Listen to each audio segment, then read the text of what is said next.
मुझे लगता है कि एक बात मेरे स्तर पर जरूर सामने रखी जानी चाहिए कि उत्तर प्रदेश की सरकार को ये सुनिश्चित करना चाहिए और दृढ़ता के साथ, ढीलेपन से नहीं।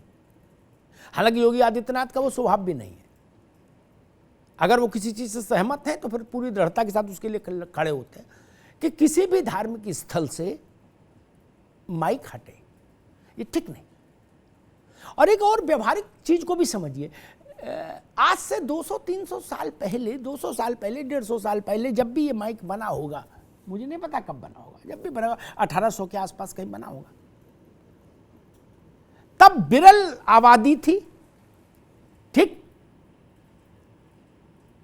मेरे ही गांव में इतना बड़ा मकान था जितने में पूरी सोसाइटी है यहां नोएडा में, जिसमें मैं एक फ्लैट में रह रहा हूं।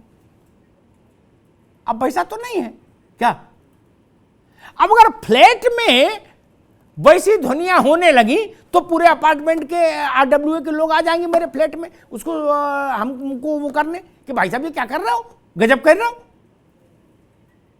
मैं मेरे पुरखे गांव में जिस ढंग से रहते थे वैसे फ्लैट में तो नहीं हो सकता ना। जीवन बदल गया मित्र, कहां अटके भटके हो, ये नहीं चलेगा।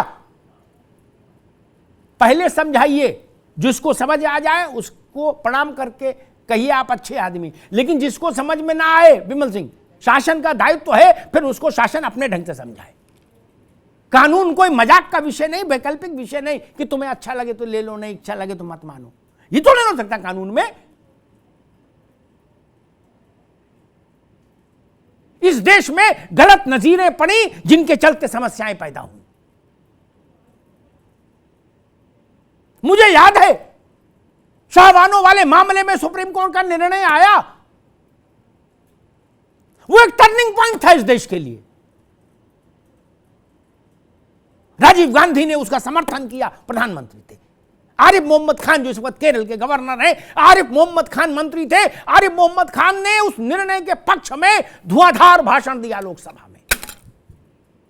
अगले उसी रात राजीव जी पर कुछ दबाव पड़े और राजीव जी ने फैसला किया कि नहीं, हम जो मुस्लिम संगठन मांग कर रहे हैं, मौलाना लोग मांग कर रहे हैं, इमाम लोग मांग कर रहे हैं, हम उनके साथ जाएंगे। अब उनका 360 डिग्री पर राजीव गांधी घूम गए। अगली सुबह राजीव गांधी की सरकार ने उस निर्णय के खिलाफ संसद में अपना स्टैंड रखा और प्रस्ताव लेकर आए कि सुप्रीम कोर्ट के इस निर्णय को लोकसभा निरस्त करती और एक नया विधेयक ले आए जो उसके प्रभाव को शून्य कर रहा था निर्णय के।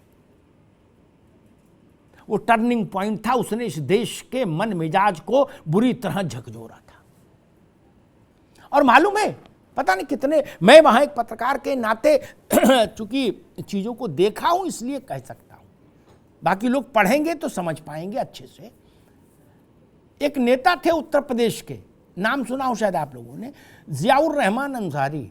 क्या बड़े नेता थे जियाउर रहमान अंसारी साहब। खड़े हुए राजीव गांधी की सरकार की तरफ से और उन्होंने मालूम क्या कहा सुप्रीम कोर्ट के जजेस के लिए, यादव जी, उन्होंने कहा राजीव जी तेली और तमोलियों से कुरान की व्याख्या कराएंगे तो यही होगा। क्या? On the floor of house, संसद के पटल पर कहा केंद्र के मंत्री ने। उसी के चलते आरिफ मोहम्मद खान को इस्तीफा देना पड़ा। ऐसे तो कानून का सम्मान नहीं होगा। कानून किसी भी धार्मिक ग्रंथ से ज्यादा पवित्र माना जाना चाहिए। देश तभी चल सकता है, उसके अलावा देश चलने का कोई दूसरा उपाय है ही नहीं। क्या कहा? ईश्वर कौन है, अल्लाह कौन है? जो समदर्शी है, समदर्शी है नाम तिहारो। तो कानून ही समदर्शी होना चाहिए, और कौन समदर्शी होगा? व्यक्ति की दृष्टि इधर उधर हो सकती है, कानून की दृष्टि समान होती है। इसलिए मैं कहता हूं कानून को पवित्र मानिए, उसकी मर्यादा की रक्षा करिए। उसकी मर्यादा की रक्षा के लिए सब लोग सन्नद्ध रहिए, सब लोग कटिबद्ध रहिए। इस देश, ये देश बहुत सारी कीमत चुका के यहां तक आया है मित्र। छोटी कीमत चुकाई है क्या? गांधी जैसे लोग, गणेश शंकर विद्यार्थी जैसे लोग सांप्रदायिक हिंसा की भेंट चढ़ गए। छोटी बात है क्या? दंगों में हजारों लोग मारे गए। ये टकराव का रास्ता क्यों? हटा दीजिए माइक। मैंने आप दृश्य देखे, मुझे कष्ट हुआ। और यकीन मानिए, केवल दो ही का मसला नहीं, आप दोनों बड़े लोग हो, आपके पास अनुयायी ज्यादा है, इसलिए थोड़ा टीवी भी ज्यादा आपकी बात आ गई। लेकिन मान लीजिए कल से यही बात गुरुद्वारों वालों ने भी कही और चर्च वालों ने भी कही, तो किस मुंह से रोकोगे? क्या? और फिर राधा स्वामी वालों ने भी कही तो क्या करोगे? ऐसे सेक्ट, अगर सेक्ट में मैं चला जाऊंगा तो 1000 सेक्ट है भारत में धार्मिक, फिर वो भी सब कहे, तो मेरे दोस्त कोई खंबा नहीं बचेगा जिसपे ये लाउड स्पीकर नहीं लगा होगा बाजा। पूरे देश को नुमाइश मैदान बना देंगे क्या? दुनिया कहां पहुंच गई, हम कहां अटके हुए?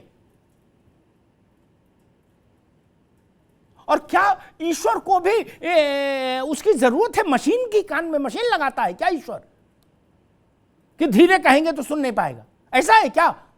अरे ये हमारे आपके कान में समस्या आती है, परमात्मा के नहीं। तुलसीदास ने कहा कि कौन है परमात्मा? विमल सिंह, तो उसने कहा कर पगु बिन चले सुनहि बिनु काना, कर बिनु करे कर्म विधि नाना। क्या? बिना कान के सुनता है। आप लाउड स्पीकर किसके लिए लगा रहे हो? ईश्वर तो बिना कान के सुनता है, बिना हाथ के कौतुक करता है, उसके लिए लाउड स्पीकर लगा रहे हो क्या? और ये टकराव पैदा कर रहे हो?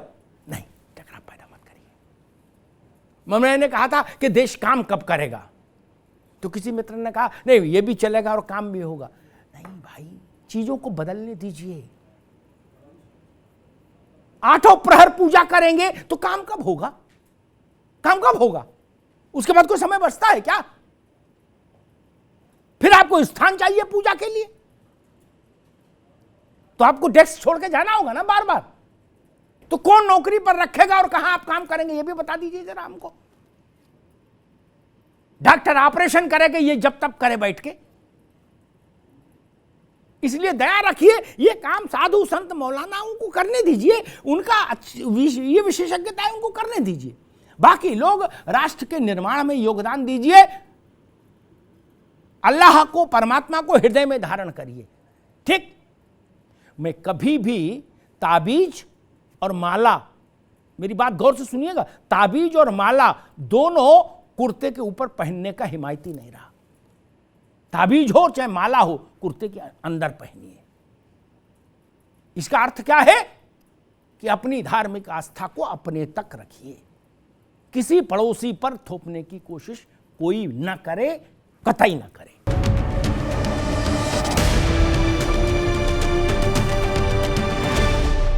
अब उत्तर चाहिए, ब्रॉट यू बाय केसरी मरहम एवं तैलम, वर्षों से दर्द पे सबसे ज्यादा असरदार। And Prayag PTMT bath fittings and accessories, quality बेमिसाल, लिख के ले लो।